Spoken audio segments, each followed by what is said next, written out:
how we configured natural language search. So take your example, someone who's data engineer for 5+ years, they know SQL, they live in London, they have a PhD. Legacy sourcing would have that be a circle. It's just getting smaller and smaller and smaller because it's sticking a boolean and with all of those. What NLS is doing, it's making those into an or statement. So you've got, 4 different circles in a Venn diagram. Initiating becoming a hiring machine sequence in 3, 2, 1.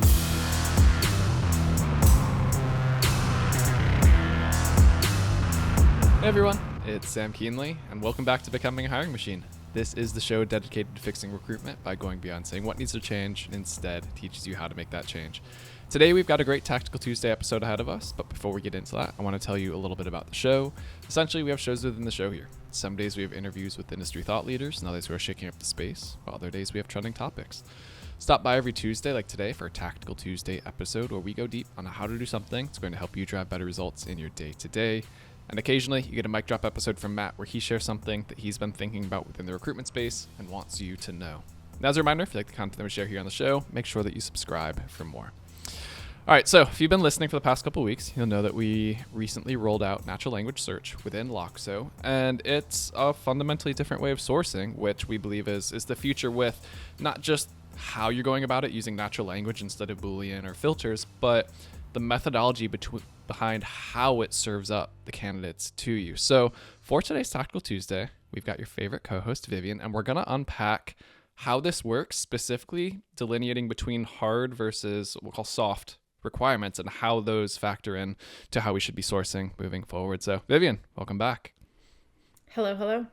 Hey, so this has been a fun conversation we've been having internally. You and I were just chatting about it before we got started. We're like, hey, this is actually a perfect topic right now as we start thinking about this, because it wasn't as relevant in terms of how you source before, how you kind of defined requirements, as that was then being plugged into filters, boolean. But with natural language search, it definitely becomes a much bigger factor. So yeah, let's talk a little bit about, for anyone who hasn't listened, go back. We have episode 224 with Ilya. How does natural language search work? Why does it work the way it does?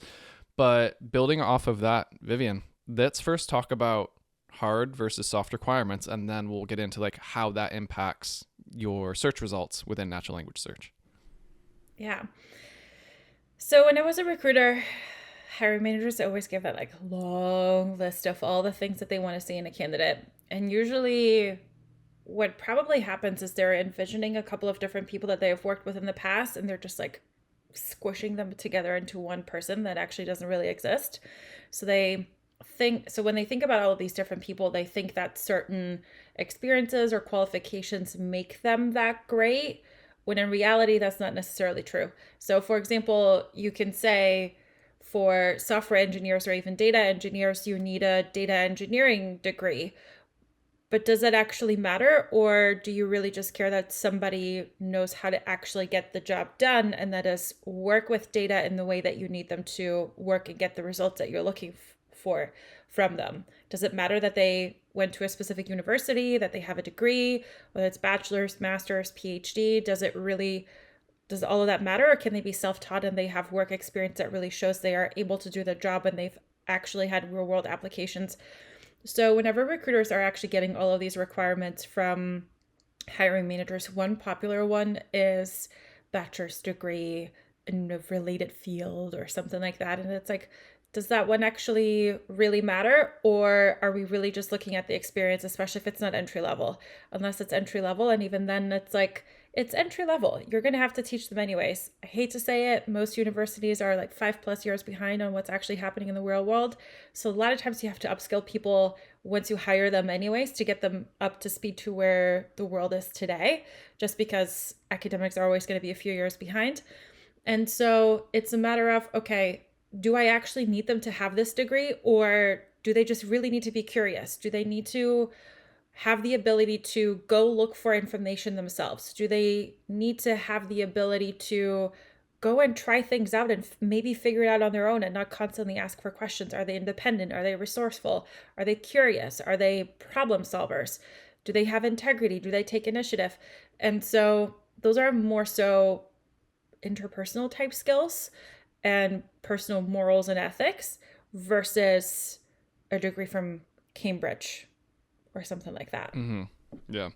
Yeah. And so it's interesting because, and that's what I think a lot of people infer is, okay, if they have a degree from Cambridge, that represents something. They have to have a high bar or a high drive because if they got into Cambridge and they graduated from Cambridge, that's what it's representing. But does that actually have to come from that university, or are there other ways to get to this? And that's what I think the magic of natural language search is it's, it might say Cambridge or other schools like that, or you might not worry as much about that, but the relevance of what's that weighting behind it. And that's the beauty of what the AI takes into account, a lot of our secret sauce that we cannot divulge on the podcast that goes into that. So yeah, for this, okay, let's do this. You just gave a good example. Like that would probably be a soft requirement then, that they have a PhD from Cambridge.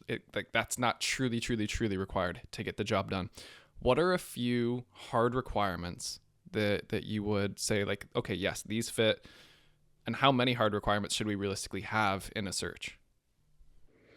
So usually you really just want like a handful of them. Like if you really have more than 5, that is insane. But usually there's something specific that you're looking for, probably anywhere between like 1 to 3, maybe a fourth and a fifth one. But at that point, you're starting to ask for too many things. You have to relax on something, because the odds of somebody having all 5, unless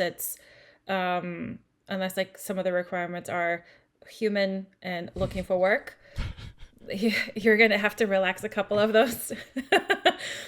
And so you really want to kind of like, and this goes back to the person that's going to get hired for this. The whole reason why this job exists is there's a problem that this role needs to solve.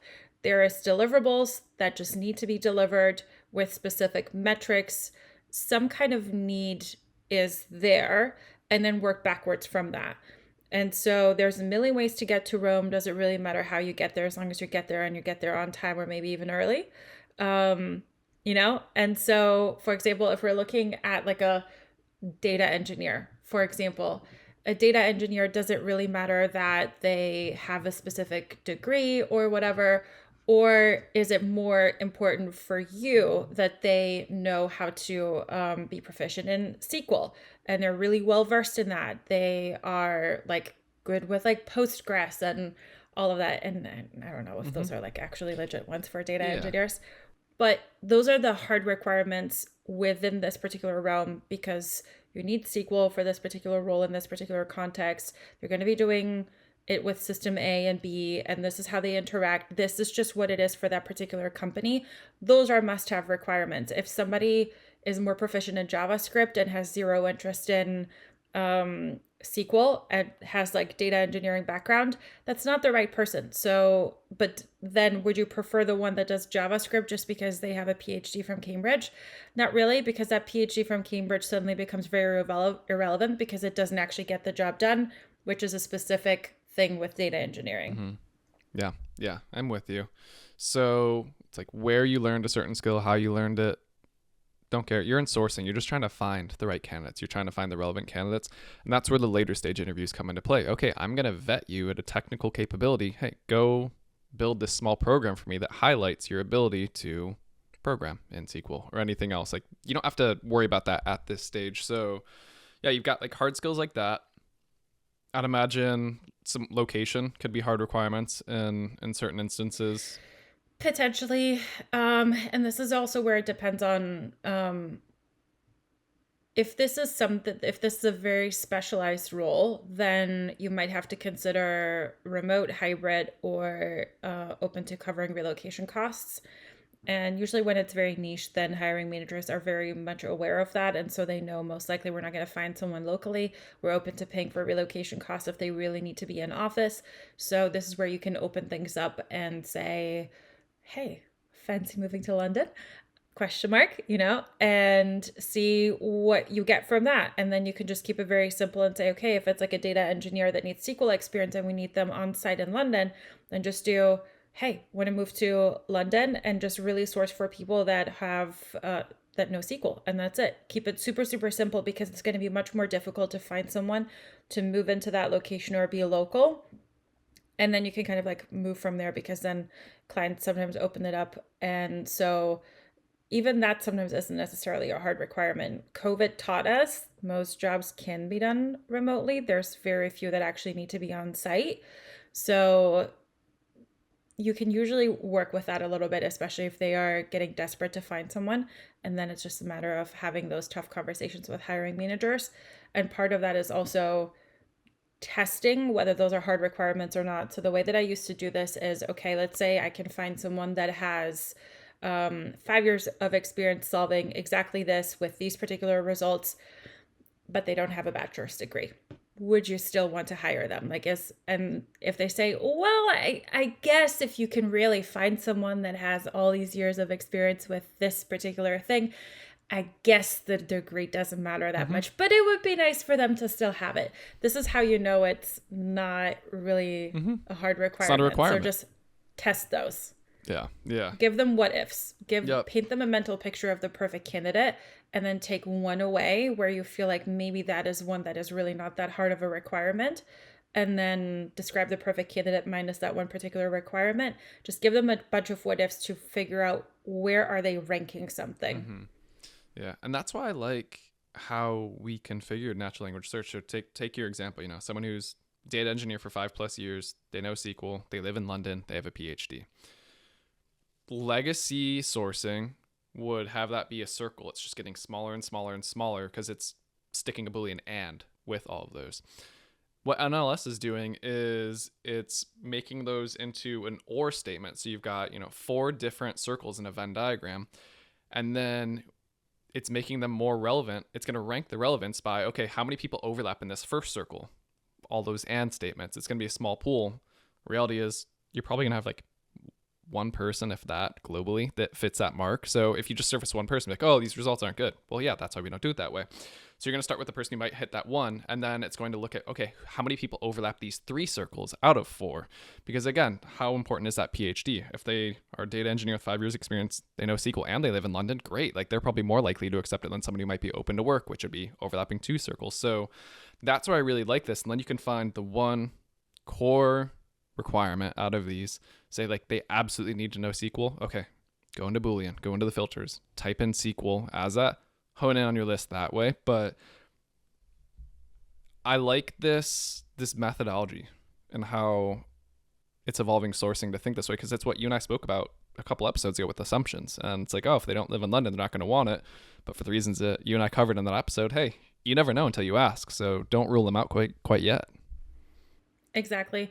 And the other piece that natural language search does is that there's a couple of different ways that a candidate might express their own experience, and natural language search can account for those similarities or different ways of expressing it.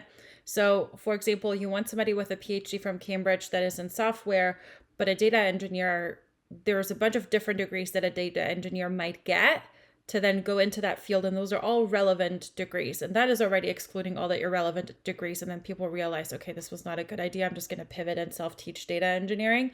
That exists too, Mm-hmm. And so even just with data engineers and the degrees that they can get, it's software engineering, data science, computer science. There's so many different ones that they can get. And so as a recruiter, if you were looking for entry-level people fresh out of college that would go into entry-level data engineering jobs, you would be looking for recent graduates that have computer science degree or software engineering or data science or data analytics. And so suddenly you have to write this really, really long Boolean out of like, okay, I want somebody that has any of these degrees. So computer science or information technology or data science or data analytics and SQL or JavaScript and Postgres. And so you have to then account for all the different variables of how something can be expressed. Or internally, we talked about C++. There's so many different ways that C++ can be expressed, and everybody knows it's the same thing. But with Boolean searches, recruiters had to know all the different ways that people say they have C++ and do C++, I'm doing like the plus signs, or C # or hashtag, depending on which generation you're in. Or if somebody's fully unhinged, literally write out C, the letter C, and then like write out plus. Like it becomes an endless list where you have to account for so many different variants of one thing, that is absolutely crazy. And with natural language search, you just say, I need a data engineer with 5 years of experience, knows SQL, knows Postgres, and then you let it do its thing. Yeah, it's doing it all on the back end. That's the beauty of it. That's the future of AI. That's what's the exciting part. You don't get so bogged down and trying to think about all that. It's just like, nope, now you go be a recruiter. You go do your pattern matching. You go find the best candidate in this list. Best candidates. We're shortlisting here. We're not finding the perfect one just quite yet. But anyway, well, this was a fun one. Hopefully it helps people as they think through, what are hard, soft requirements, how to think about and approach natural language search moving forward. But yeah, I'm looking forward to seeing where this evolution just takes us. I mean, RecTech's moving fast now. Hope everyone's holding on. Roller coaster. All right, well, appreciate you coming on as always. We'll get into the final spiel here. So as you all know, Becoming a Hiring Machine is a production of Loxo. If you like this episode, but you're not sure where to go next, we have a link to a similar one. You can find the show notes of that within the description of your favorite podcasting platform, as well as on our website. Full video episodes are available on YouTube. If you ever have questions, send our way, podcast@loxo.co. And lastly, if you love this episode, please make sure to leave us a quick rating in your podcast streaming platform. It's only going to take you 3 seconds, but it's going to help other recruiters like you to find us. So, all right, everyone, that's the show. Another great Tactical Tuesday with Vivien. Until next time, bye, y'all.